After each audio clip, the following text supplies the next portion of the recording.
Minda Presiden PAS Tuan Guru Haji Abdul Hadi Awang bertajuk Awas, Musuh Halus Anti-Islam yang Merosakkan Umat. Ibnu Khaldun radhiyallahu anhu, yakni seorang ilmuwan Islam yang tersohor di seluruh dunia, menegaskan dalam karyanya Al-Muqaddimah bahawa bangsa yang lemah itu mudah terpengaruh dengan bangsa yang kuat yang menjajahnya, sehingga terikut cara hidupnya dan berfikir, termasuklah juga budaya dan bahasa, khususnya dalam aspek negatif yang tidak membantu untuk memperkasakan umatnya sendiri.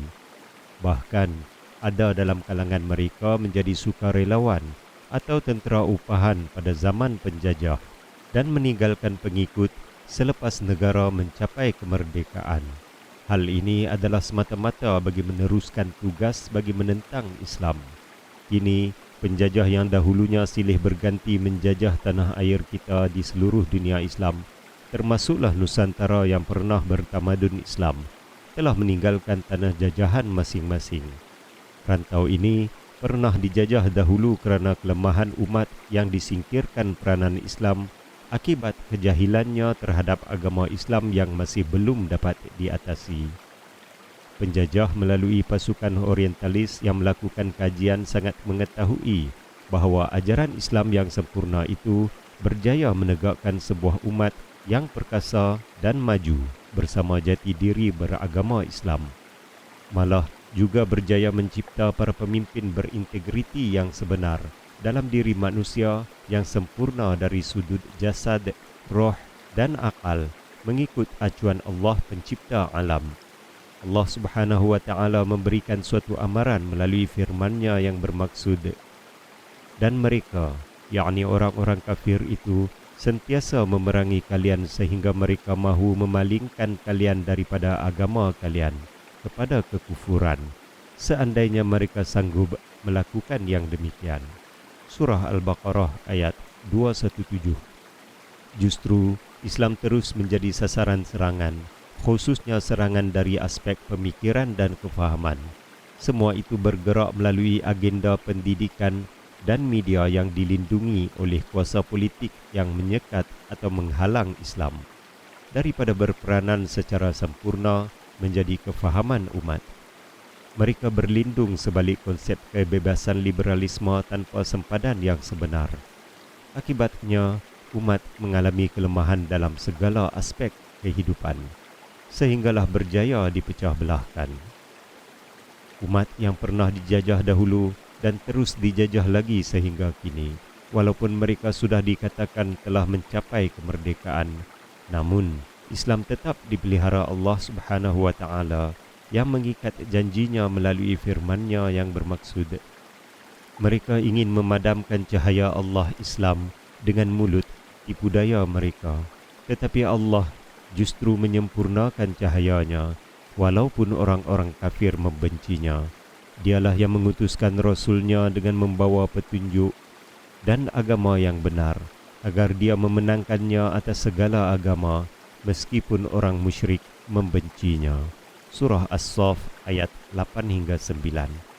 Kita menyaksikan hari ini bagaimana musuh Islam di timur dan barat sedang terhuyung hayang, dan ada yang telah merudum negaranya yang besar.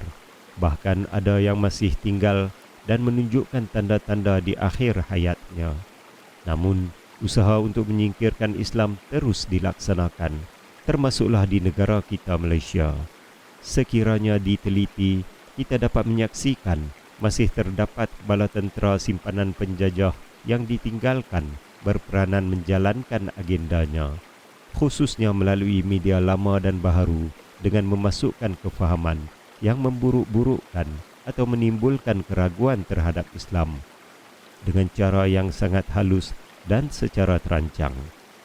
Akan tetapi, mereka tidak dapat menyembunyikan kejahilan mereka terhadap Islam dan permusuhannya, sekalipun mereka memakai pelbagai topeng bagi melindungi wajahnya. Tetapi mereka dalam tidak sedar menelanjangkan jasadnya yang sebenar. Setelah menemui kegagalan melalui pelaksanaan agenda Islamofobia di timur dan di barat, kini mereka berperanan menyiarkan berita tentang Islam yang dikira memberi kesan negatif terhadap ajaran Islam atau pendukungnya dalam kalangan ilmuwan, pendakwah, kumpulan Islam dan golongan pemimpin. Berita yang dilaporkan bukan sahaja berita mengenai isu murtad dan salah laku terhadap agama yang sememangnya berlaku dan sengaja disebarluaskan. Hal ini termasuklah juga kesalahan atau salah laku segelintir penganut Islam yang diperbesarkan sebesar-besarnya. Perkara ini dilakukan dengan niat yang jahat terhadap Islam. Bahkan ada yang bertujuan menghina agama, bangsa dan bahasanya. Mereka bukanlah ingin mencari kebenaran daripada Allah secara ilmu yang sebenar dan juga tidak ikhlas untuk memperoleh hidayah mengikut janji Allah Subhanahu wa taala. Firman Allah Subhanahu wa taala yang bermaksud, dan orang-orang yang berjihad untuk mencari keredaan kami, sesungguhnya kami akan memimpin mereka ke jalan-jalan kami yang menjadikan mereka beroleh keredaan, dan sesungguhnya pertolongan dan bantuan Allah adalah benar-benar beserta orang-orang yang berbuat baik. Surah Al-Ankabut ayat 69. Ramai dalam kalangan para orientalis yang akhirnya menemui kebenaran dan memeluk Islam, serta menjadi ilmuwan Islam yang pada asalnya lahir di negara penjajah sendiri. Keadaan ini laksana Nabi Musa AS yang dibesarkan dalam mahligai Fir'aun, yang mencari-cari dan berusaha untuk membunuhnya supaya tidak dilahirkan. Walau bagaimanapun, kita beriman bahawa rancangan mereka yang jahat dan halus itu pasti akan menemui kegagalan, kerana Islam tetap dipelihara oleh Allah Subhanahu wa taala sebagaimana janjinya melalui firman-Nya yang bermaksud, sesungguhnya kamilah yang menurunkan Al-Quran dan sesungguhnya kami jua yang benar-benar memelihara dan menjaganya. Surah Al-Hijr ayat 9. Kita percaya bahawa mereka yang menentang Islam dan umatnya tidak akan mampu menyembunyikan diri mereka. Pada masa yang sama, mereka juga leka dengan amalan yang merosakkan diri mereka sendiri dan berseronok dengan habuan hidup untuk sementara waktu. Perkara ini dinyatakan oleh firman Allah Subhanahu wa taala yang bermaksud, katakanlah wahai Muhammad, mahukah kami khabarkan kepadamu akan orang-orang yang paling rugi amal-amal perbuatannya, iaitu orang-orang yang telah sia-sia amal usahanya dalam kehidupan dunia ini, sedang mereka menyangka bahawa mereka sentiasa betul dan baik pada apa sahaja yang mereka lakukan. Mereka itulah orang-orang yang kufur ingkar akan ayat-ayat Tuhan mereka dan akan pertemuan dengannya.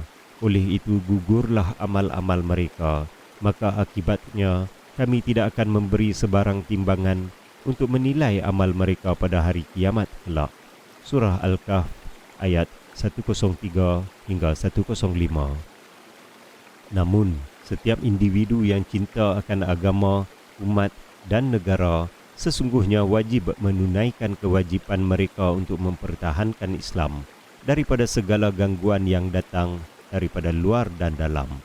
Oleh itu, perlu diikuti perkembangan yang berlaku serta dibaca setiap berita dan kenyataan daripada pihak tertentu, seterusnya menyiasat sehingga ke akar umbinya dan diketahui siapa di belakangnya serta segala sumber keuangan dan pemikirannya. Mereka ialah musuh agama, negara dan umat yang wajib diambil tindakan yang tegas demi menunaikan kewajipan terhadap agama, umat dan negara yang selamat di dunia dan di akhirat. Sekian tulisan Tuan Guru Haji Abdul Hadi Awang, Presiden PAS bertarikh 28 Jun 2022 Masihi bersamaan 28 Zulqaidah 1443 Hijrah. Assalamualaikum warahmatullahi taala wabarakatuh.